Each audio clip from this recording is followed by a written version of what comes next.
So we're going to talk today about asana, which when we talk about yoga, most people think immediately of asana. But asana is really just a very, very little part of the practice. In the Yoga Sutras has, I don't remember, somewhere around 90 lines. Out of those 90 lines, about 2 of them mention asana at all. And really the gist of what the Yoga Sutra says about asana is sit comfortably. And that kind of sums it up. That's the whole purpose in the process of yoga, of practicing asana, for the most part, is to help the yogi to sit comfortably so that the body will not be a distraction in meditation. And it's a very early step. And we talked a lot. We talked in depth about the yamas and niyamas, which is a step that most people skip. And then Patanjali talks in the Yoga Sutras much more about yama and niyama than he talks about asana. And asana also is a very early step in the practice of yoga. But today most people practice the asanas. And that's about all they do in their practice. They might do a little pranayama. They might do a little meditation. They might do a little chanting. But not much. It's almost an afterthought to the asana practice. They're not practicing the yama and niyama. One modern yoga teacher, I believe it was Iyengar, had said, without the practice of yama and niyama, the practice of asana is nothing more than aerobics. And it's true. It's a little part of the practice. And sure, it's true that the asanas are made in a way that they can help to stimulate awakening. They can help prepare a person for awakening.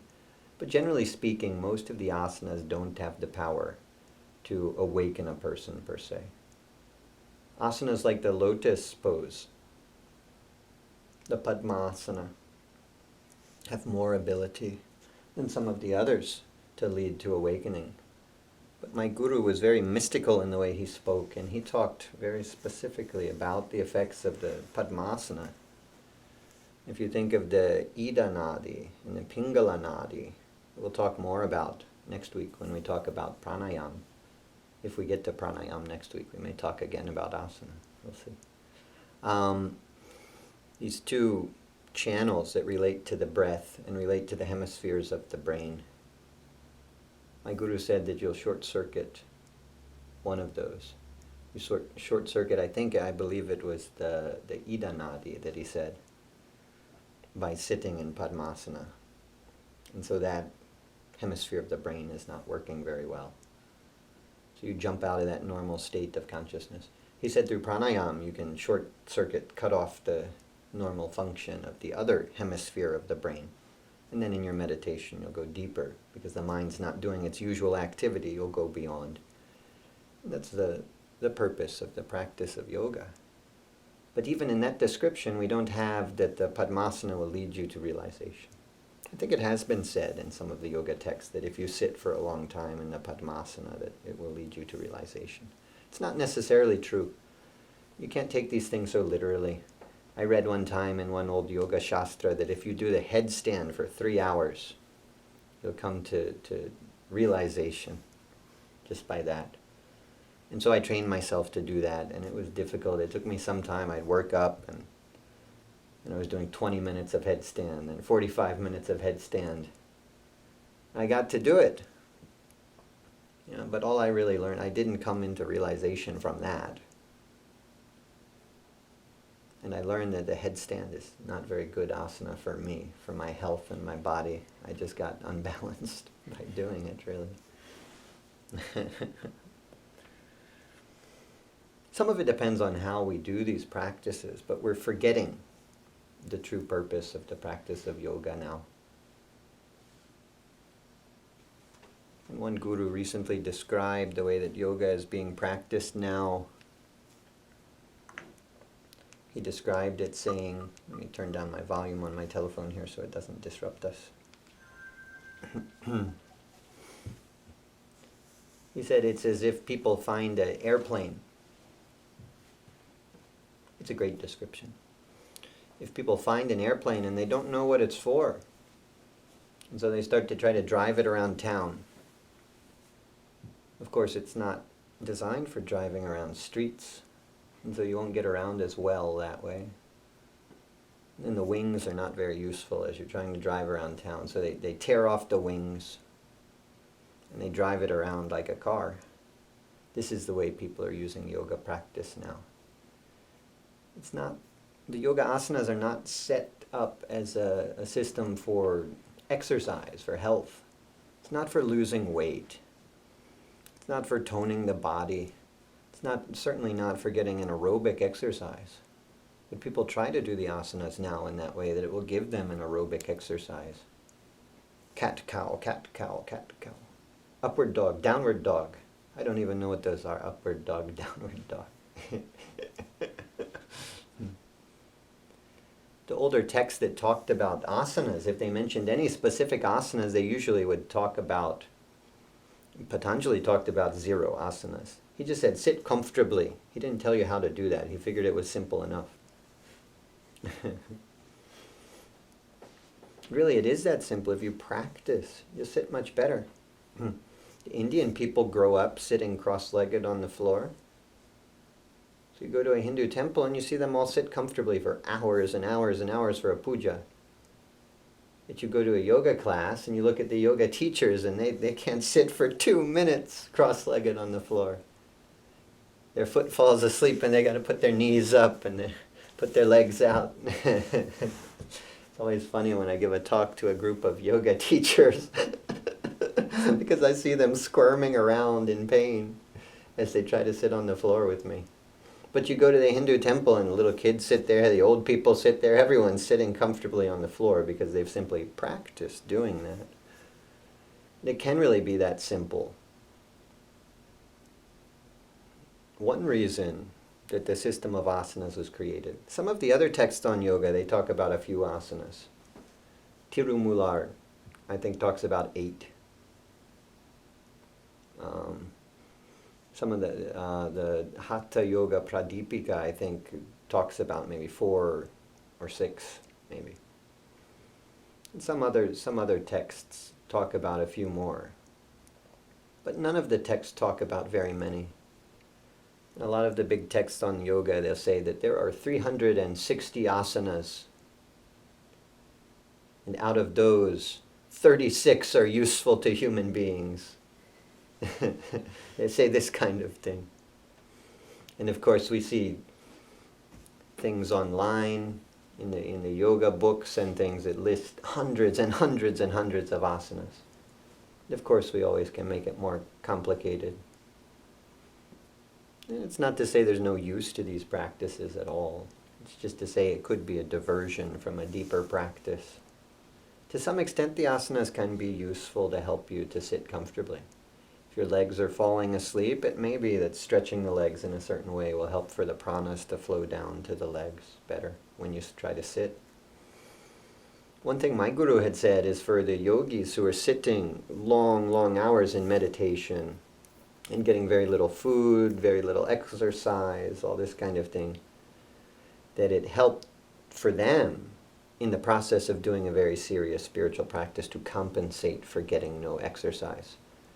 That's one description I've heard of why we wear the yakyopavitam, the sacred thread that when people are initiated to say the Gayatri mantra, they wear over the left shoulder here, that energetically this thing will help to compensate for a person who's sitting there all day chanting rather than going out and getting exercise and doing physical labor. So one way to look at it is it helps the yogi who's sitting so still to be able to do something a little bit to keep the pranas moving around the body. If you're too still for too long, the body will just get weak. The muscles will get very weak. But it's a type of exercise that doesn't really break up the consistency of a yogi's meditation. If you get up and go walking around, or you go jogging or swimming or something's going to happen to draw you outwardly. And you've got to focus pretty outwardly to walk around without bumping into things. And so if after 5 hours of meditation the yogi's leg does fall asleep, then the suggestion is, okay, do this asana instead. And you stick a leg out and you stretch, and then you're back in your meditation. Very little distraction, very little effort. And so really the yoga asanas were created with this in mind by the yogis. It was a system for people who are doing long hours of meditation in a day. Not a system for people who then go and work a job in the world. It's not good exercise for these people. It's not useful. It's not a good way. You know, I've said before, the yoga asanas, it's not a good way to impress people. There's much more impressive acrobatics happening than yoga. I saw some Jamaican guy who can twist himself up like a ball and go in a little tiny box like this. You know, I used to think that the yogis, the yoga practitioners, and yoga teachers should have more awareness of their body because they're practicing these asanas. But the way it's practiced, it's not necessarily so. I've noticed consistently that ballerinas have more awareness of their body, of their subtle body, than the yoga practitioners. They're more able to feel the pranas of themselves and other people, and they're more able to manipulate those pranas because they really, for what they do, they've got more discipline, more control of their body than these yoga practitioners. It's not even very, very difficult with some practice to do most of the yoga asanas. Maybe some they're making it harder and harder for people to do.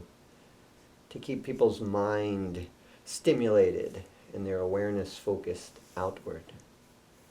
And then the slow practice of yoga, it's too meditative for most people. It is a process. These asanas have been created with an intention to help keep awareness moving within. Yet it's the tendency of the ego, of the mind, to look away. This is what Patanjali tells us in the beginning of the Yoga Sutras. He says, yoga is union. He says, yoga is the process of leaving behind the natural tendencies of the mind. The tendency of the mind is to associate with the impressions within the mind, the thoughts and the feelings. And if the person does that, associates with these thoughts and feelings, they become the same as the nature of those thoughts and feelings. The person who's feeling anger becomes angry. And they're acting out of that anger. And their experience is limited by that anger. They look around and the world looks angry. Looks like a violent, agitated place to them. But the yogi detaches from this. He goes beyond that normal way of the mind functioning. And he learns to allow these feelings and thoughts to be there in the mind without responding to them. And so he looks within himself from a distant place, so to speak, at these feelings as they are, as something that's not him. He's not so attached to it. Because he's trained himself to overcome the natural tendencies of the body and mind.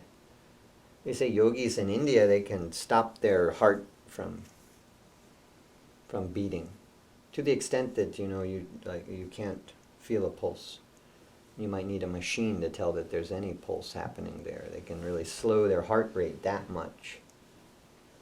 There's been some yogis from India who've said they think that when Jesus was crucified, he was not really dead. He was controlling his heart rate.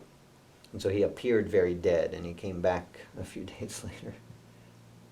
Because they know that's possible. They've seen that kind of thing. And ultimately, when a yogi goes into a deep state of meditation, the breath will get very slow, the heart rate will get very slow, and they appear dead.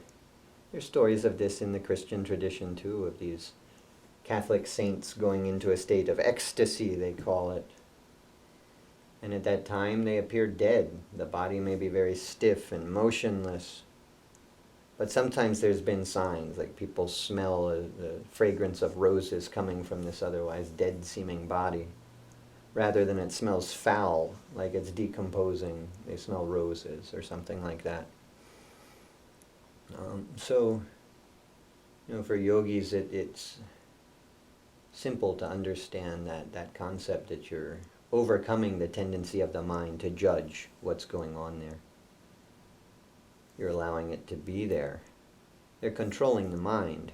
We make the mistake, yoga is kind of controlling the mind. But we make the mistake because we're attached to these things to think the mind is what the mind is experiencing. We think the mind is the anger that it's feeling. I think the mind is the thought that's happening within it.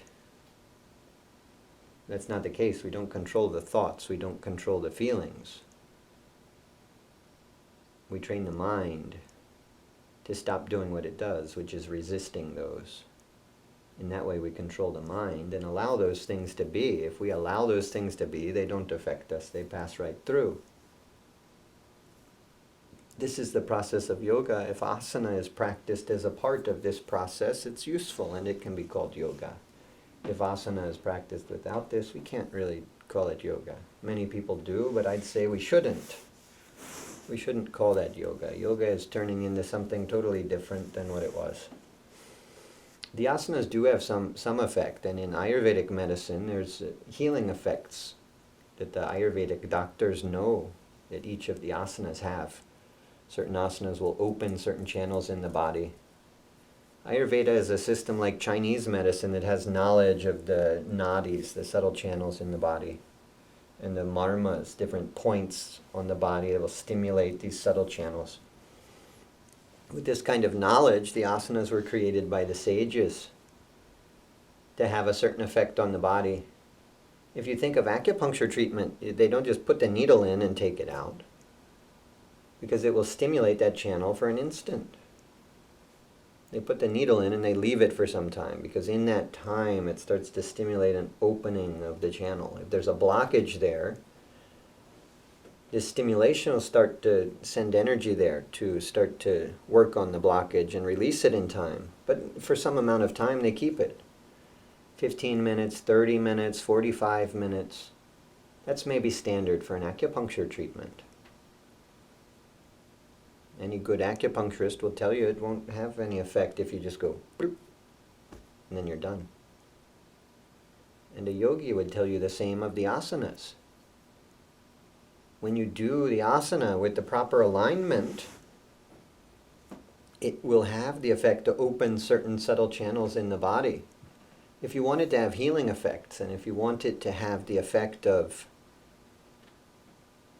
moving your awareness within, you've got to do asana slowly, consciously, and you've got to hold it till it has that effect. This style, the flowing style of yoga, that they call vinyasa. And there are other flowing styles of yoga where you just do one asana, next asana. As soon as you get to one, you move on to the next one, next one, next one, next one, next one. Breathe in, breathe out, breathe in, breathe out. This is like aerobics. This is Pilates. This is why I used to say to yoga teachers when they come up to me, they say, "Oh, you're wearing the robes, oh, you must practice yoga. Do you know anything about yoga?" I'd say, "What is yoga? Is that like Pilates? Is that where you roll around on the big blue ball? I don't know what this is. What is yoga?"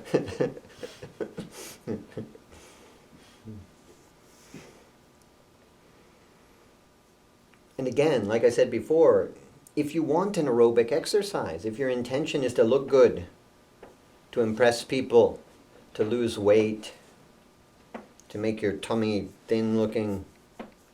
One thing, women, your tummy is not supposed to be thin looking. You're a woman. You're supposed to have padding there. In earlier times we knew this of the feminine form, and we appreciated this in the fine art. They'd have these curvy women with a big belly. Look at the Birth of Venus, the painting, Birth of Venus, and you see this curvy woman with a big belly. Look at any painting from that time period. You don't have these little women that look like they're dead, like they're a zombie. We have an unhealthy thought, but in any event, that's a side point that has nothing to do with what I'm talking about. If you want to get that thin belly, no judgment, go ahead, get the thin belly if you want. But what I have to say is that yoga is not a good way to do this. There's better exercises that have been designed for this. We've got to add things to the yoga practice to turn it into. We've got to speed it up, do it in a way that it's not traditional. And people think that's the traditional way because a lot of teachers came from India. We think these teachers were gurus, maybe us in the West. In India, they have the understanding, these early yoga teachers, most of them coming from India, they were not gurus. In India, people understood that. These teachers were healers. They were practitioners of the asanas. They were teachers of the asanas. And a lot of them were Ayurvedic doctors also. But they were not masters of yoga, and they were not saints, and they were not realized beings. And so from their perspective, they were teaching yoga for healing, for health. And they realized a lot of people were slow, they had excess of weight, they had kapha, and they realized they needed some exercise. So they sped up the asanas, so it could be a useful practice for these people. It's a different thing than practicing yoga for realization. We have to hold a yoga asana for some time to get its effects. Yet we don't want to hold it too long either. Two types of yoga. I don't usually say anything specific about any specific tradition, because I don't want to discourage anyone, and even traditions that may be somewhat misguided can inspire people toward a tradition that will get them into a higher state of realization. But two trends in yoga, which I'm very concerned about, is the Kundalini yoga. Yoga they call Kundalini yoga, which is a lot of forceful practices to try to stimulate upward movement of Kundalini. They teach a person doesn't need a living teacher as they're doing these practices to stimulate the Kundalini. Can be very dangerous. The practices that are done can be very ungrounding. For people who are ungrounded, it can be very ungrounding. And without the spiritual teachings coming first, without the support energetically of a realized teacher, it can be very dangerous. So that's one tradition I'd caution people about. The other is one which people think is very gentle, very safe, but it can be very dangerous, is what they call yin yoga. I would call it yang yoga, because it's very forceful, it's very aggressive, it's very hot. Very, very hot. And I'll tell you why. When my guru taught me about asanas, he said the asanas are powerful enough that when you sit in it, you need to sit only 15 seconds or maybe 30 seconds. Maybe for an advanced yogi, a minute and a half. He said that you should try to come into energetic resonance with the asana. This is very important. This may not be easy to understand. If you don't get this at first, listen to this talk again and again, and you try to feel it, try to get it over time. It may not come to you immediately. But my guru described it like if you've got a musical instrument, and you're tuning the strings on the musical instrument. Boom, boom, boom, boom, boom, boom. And you try to get it to a certain pitch. You may have a pitch pipe you play. And you try to get that note to that pitch by tuning it. At that point, those two come into resonance. You get the same pitch coming from the pitch pipe and from the string of the musical instrument. As we do asana practice, we should do it like this. When you do the simhasana, the lion pose, you become like a lion. You sit on your legs, and you do your eyes, and you become like a lion. This pose is called simhasana because it has the energy of a lion, and it makes you like a lion. It's very heating. And so when you've done that for the right amount of time,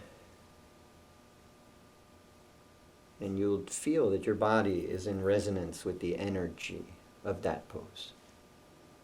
A lot of people might think, well, I'm very new to yoga practice, I'm not really good at it, so I must need to do it longer for my body to come into resonance with that pose. It's not so.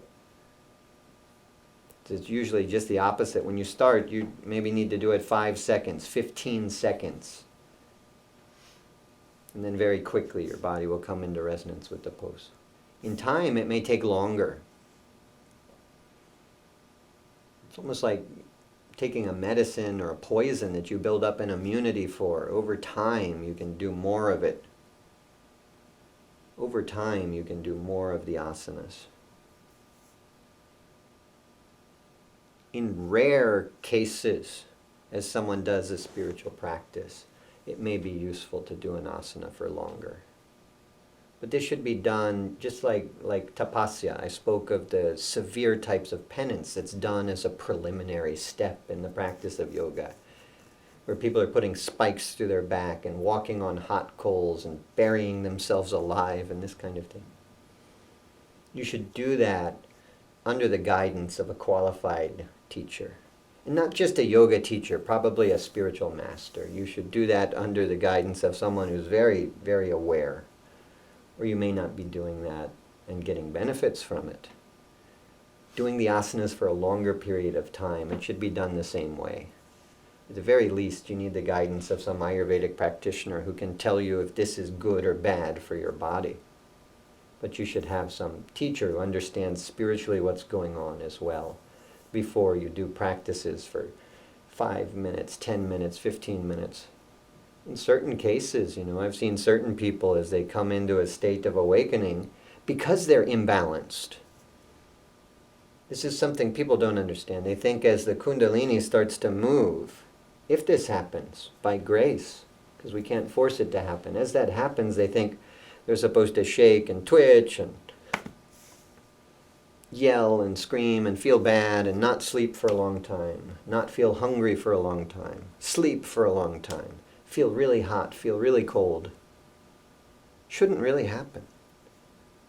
It happens when someone's imbalanced. The energies are trying to move and they start to move in the wrong direction. This is why it happens. Not because you're experiencing awakening, but because there's a huge blockage as your body is trying to allow you to experience awakening. So if the person gets really, really cold, then maybe they'd benefit from doing the simhasana for several hours to get them really, really hot, to counterbalance that really, really cold energy. There's a time as a part of my practice, my guru sent me out to sleep outside in the winter when it was below freezing. I was waking up every 30 minutes shivering because the physical body could only endure about that much. I started doing some intense yoga practices like this to keep the body warm through the night because it was what my guru told me, to be sleeping outside. I had to find some way to do that. I wouldn't usually do that. I'd go along with the body. I'd try to put on a coat. I didn't happen to have a coat at that moment. I had a coat, but I saw a homeless guy who didn't have a coat, so I gave him my coat, and then I didn't have a coat, and my guru put me outside. If you can, of course, if the body's cold, go get a coat. Drink some hot tea. But if that's not an option, on account of the practice you're doing, you can maybe counterbalance. But it's really usually from an imbalance that someone would need to do an intense practice like that. To do one of these asanas for 5 minutes or 10 minutes. People think it's very yin because outwardly it's very still. But it's the same kind of thing as if the acupuncturist put in the needles and then left it in for 4 days, 5 days, 10 days, 20 days. After a while, you probably just die. For a while, you'd be flipping out. And anyone with any sense would take out the needle. If they don't have any sense, they might leave it in, and sooner or later, they'll probably be dead as an effect. The asanas can do this. I learned that as I tried to do my headstand for 3 hours. That was not a good one for me. It didn't benefit me. It took me 3 months to get recovered from that. With all I know about Ayurveda, it took me 3 months to recuperate from my 3-hour headstand. I was taking the right herbs, eating the right foods, doing the practices to counterbalance it, but it was so intense, it was very hard to recover from that. So we want to be careful. We don't want to do the practices that advanced yogis might do. in the early stages of our yoga practice, and we don't want to do it without the guidance of a guru. And the yoga teacher who has a 200-hour, 500-hour, 1,000-hour yoga certification is not a guru. They don't see your karmas necessarily. They don't understand what's happening spiritually within your body. They probably don't have enough understanding of the asanas to tell you which one may be good for you, which ones may be good for you. We've created a basic simple practice here that we teach people that has several asanas that together are balancing to most people. Even still, we have some cautions we give to people. If you're going to do one practice like that for a long time, it's very important you do one that's good for you. And so you need someone who can see if that's good for you. They need to understand not just the effect on the body, but the effect on the mind and the effect on the soul. So it requires someone who has a lot of wisdom, an ability to look at a person and just see what's going on. If you don't have this kind of teacher, you shouldn't let them teach you to do practices like these. My guru said when you're trying to do Kundalini yoga practice, it's a sure path to either the asylum or the hospital or the cemetery. That's his words, not mine. People always say that sounds very dramatic, but it's absolutely true. I've seen that happen to people where they're doing too much of the advanced sort of practices of yoga. One thing we have to be prepared for is it may tear us away from our worldly existence. If you're doing a lot of this intense yoga practices like yogis in the Himalayas might do, it may become very hard to have a family, very hard to hold a job, very hard to keep a house to live in. We should have that in mind. Before we do these practices, we should be ready to give all that up. Especially if we just choose some practice and say, okay, I'm going to do the Simhasana for 7 hours every day. If you have a teacher who tells you to do that, it's probably going to balance you more. And in that case, it would be as it should be. You get calmer, you get more peaceful. If your body is shaking, it will stop. If you're too hot, you'll get cooler. If you're too cool, you'll get warmer. You get more and more balanced, more and more at peace, more and more self-aware as your life gets better and better. Your relationships improve because you've given up your issues. You get more competent at the work you're doing. And the people reward you for that because you're doing a better job. Every aspect of your life should get better and better and better as you come gradually into realization. It shouldn't be a harsh process. But for this, you need to have a wise teacher. You need to have a living teacher who's giving you some personal instruction. And you need to be following that well. You need to not be saying, okay, well, I'll do this and this, but not this. You need to be following those instructions. And in that case, you'll notice that. You'll just become more and more peaceful, more and more self-aware over time. When the imbalances come, it's always on account of something that the practitioner is not doing well. Alignment is very important in yoga. Alignment is very subtle. I have a video on alignment that people can watch to get an idea, but I'll describe the concepts here. When we talk about alignment in the modern practice of yoga, I think they mean that you should really, really get into that pose. If you're doing the back bend, you should touch your toes and have your head through behind your knees and this kind of thing. They talk about adjustments too. The yoga teachers will come, and if you're not getting in that alignment, they'll push you, they'll sit on you. If you're trying to bend forward and you're not making it all the way, they'll try to sit on you and make you go that way. They'll kick you, they'll push you into the wall, whatever it needs to be done. Put weights on you or whatever, which is, of course, dangerous and not healthy. If the body is not naturally doing that bend, there's some reason for that. So through the process of yoga, if we're keeping alignment in mind, we'll address these tightnesses in the physical body, which correspond to tightness in the mind. I said recently, that as someone practices yoga, they learn about their attachments.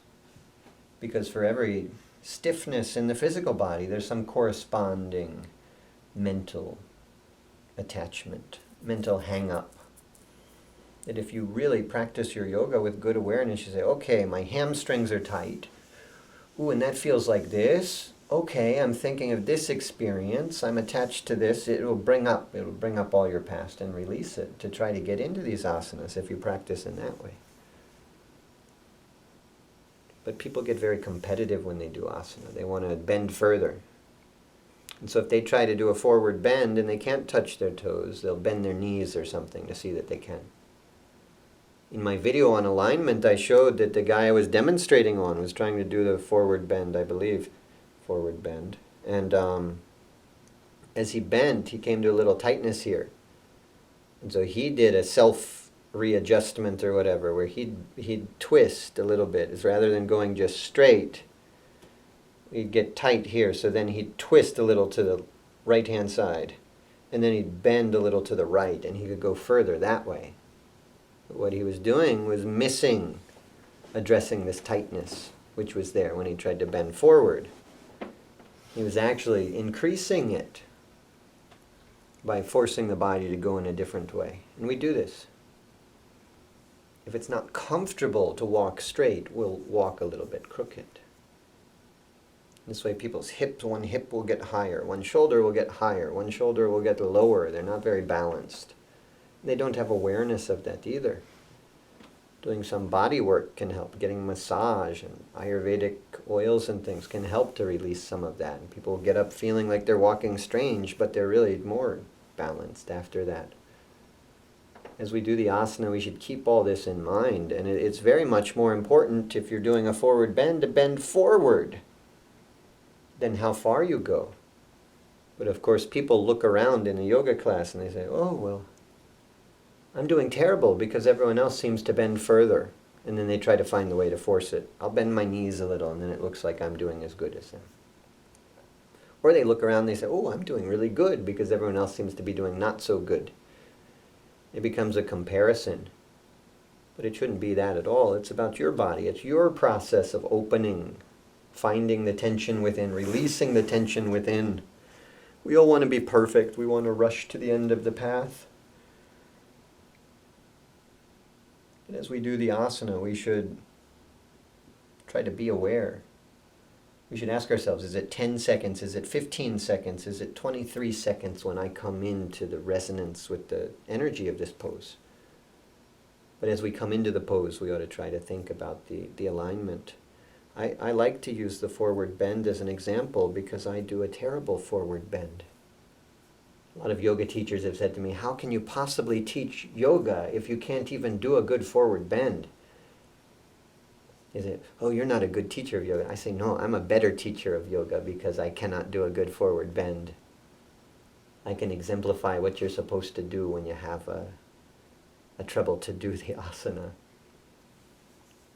And I can show also you don't have to do every physical pose perfectly to be able to meditate well.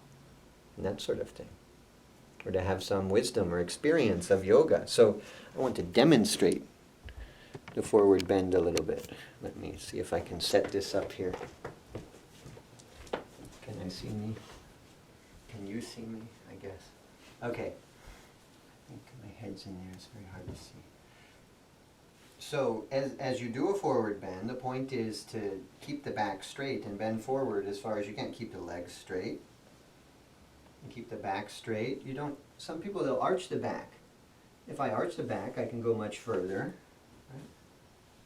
Some people, they bend the knees, and then you can go much further. You can bend the knees a lot and go very far, right? I'm touching the wall behind me. But see, if I try to keep the back straight, this is what happens. I go that far.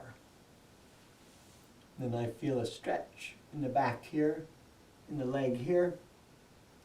So for me, the asana would be this. I feel this. Feel the tension. Another point here, as you feel the tension as you come into a stretch, go until you feel that tension. And then come back just a little. So as you bend into it, go into that tension, and come back just a little until you very slightly feel that tension. And you're slightly stretching. As you hold that for a while, if you want to work up to go deeper into it, after a little while it releases. That tension after 15 seconds, after 30 seconds, it will release. And so at that point, you can, let me move this again. Sorry for the viewers on the internet, but I want to be able to look at the people actually sitting here. It will release, and then you can go a little bit further into that stretch. Over time, as you stretch like that, you're going to allow your body to release the tension. Over time, over a lot of time, maybe many years, you'll get to a point where you can do a better stretch. I don't do it every day. I don't really care if I can forward bend. But I practice a little bit, and my ability to do so has increased a little bit. I don't do it a lot. I don't really care. I practice other things. I practice my mantra. I practice meditating. I practice feeling very happy in all circumstances. I'm much better at those things than my forward bend. You know, and one thing is I sit pretty well. So to me, the physical body is not that much of a distraction. Swami Vivekananda was one of the greatest yogis in recent history. He has so much respect from so many people because he was such a great teacher. He was the kind of a teacher that though he left his body many, many years ago, you can read his teaching and it will awaken you like the words of a living teacher. He was that kind of a master, which is very rare in this world. He was a great teacher, a great inspiration to so many. I think many saints in India have come into realization because they've been inspired by the stories of Swami Vivekananda. And he's been described as the greatest yogi in recent times. And he was a little overweight, and he said he wrote books on yoga too, that if you've not read it, you should read them. They're great. He had a series of books. It was Bhakti Yoga, Karma Yoga, Jnana Yoga, and Raja Yoga. And the Raja Yoga was his translation of Patanjali's Yoga Sutras, basically. A great set of books that really tells us about what yoga really is. Written a long time ago in beautiful, eloquent words. But it's still accessible, still practical, still understandable. He was the first Swami to bring the teachings of yoga to the West. And after that, all these New Age people started talking about chakras and things. Forget what they called them in those days. The Theosophists, maybe, something like this. But before that, we didn't really know about yoga in the West. He was the first teacher to bring yoga to the West. So yogis here in the West have a lot that they owe to Swami Vivekananda. We can't praise him highly enough as a teacher of yoga. But you know the way he described it, he said he could do 1 or 2 sitting poses all right, and the rest of the asanas he was terrible at. To him it was not very important to be able to do these. But if you're doing these, approaching it either for healing reasons or for the practice of yoga, there's a distinction there even. Because if an Ayurvedic practitioner prescribes an asana or a pranayama practice, breathing practice, that's different than if a spiritual teacher gives you a practice to do. You know, the Ayurvedic doctors, they might say, oh, you have diabetes? Okay, do some pranayama. Do this asana. You have high pitta, do the cobra pose. Do it for 2 minutes a day. Do it for 3 minutes a day. Maybe even do it for 5 minutes a day. This will open your heart. This will reduce the pitta. It will cool the body. It will make you like a serpent who's cold-blooded, who's cool. That's a very different thing. You know, they say that to learn to teach asana, really someone should learn at least that before they're teaching asana, really, ideally. And that it may take 5 years of study to learn the asanas like that. But then to use the asanas as a part of the system of yoga, that may take 20 years of study. It may take a lifetime of study. And that's the type of study that not everyone could really study. Astrology is the kind of subject that not everyone could study, because it requires some intuition to be any good with the astrology. It's very complex. We can't really say it's a science. We can't say the sun is in your first house, so this will happen. I used to think astrology was crazy when I was a child, because I would read my horoscope. It said, your sun is in this sign, so this will happen. And it was almost always the exact opposite what was actually happening to me. The horoscope didn't take into consideration that my sun was next to my Mars, that the light of the sun was blocking out the Mars sun, that these other planets were affecting it, and it was happening in the sign of Saturn, and Saturn was doing this, and that the sun was in my 7th house, and this and this. There's too much more to take into consideration. You can't just say your sun is here, so this. Western astrology doesn't have the same precision that Vedic astrology has. Western astrology has a great deal of trouble to tell the difference between two twins born at the same time, except maybe 2 minutes difference. Vedic astrology can understand these differences to some extent. But when you look at these thousands and thousands of calculations, to make any sense of that, it requires a great deal of intuition.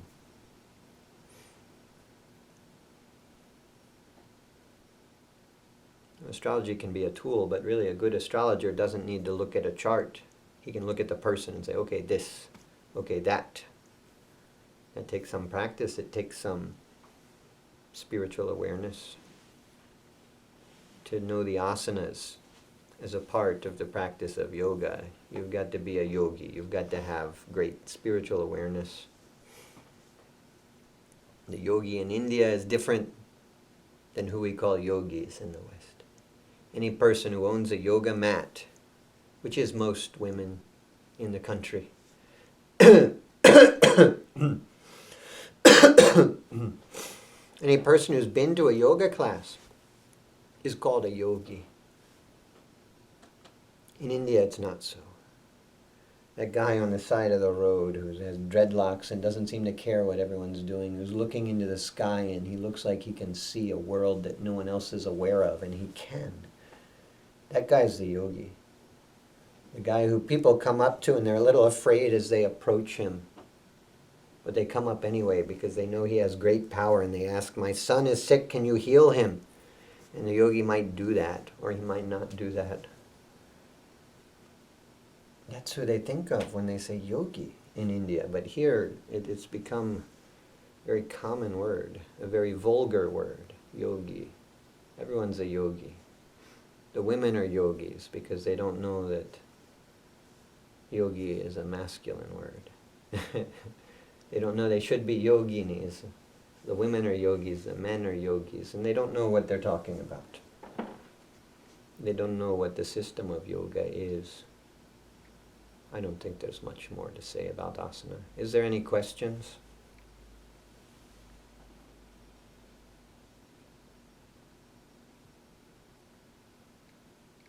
No? Well, thank you for coming. We'll do some asana practice now.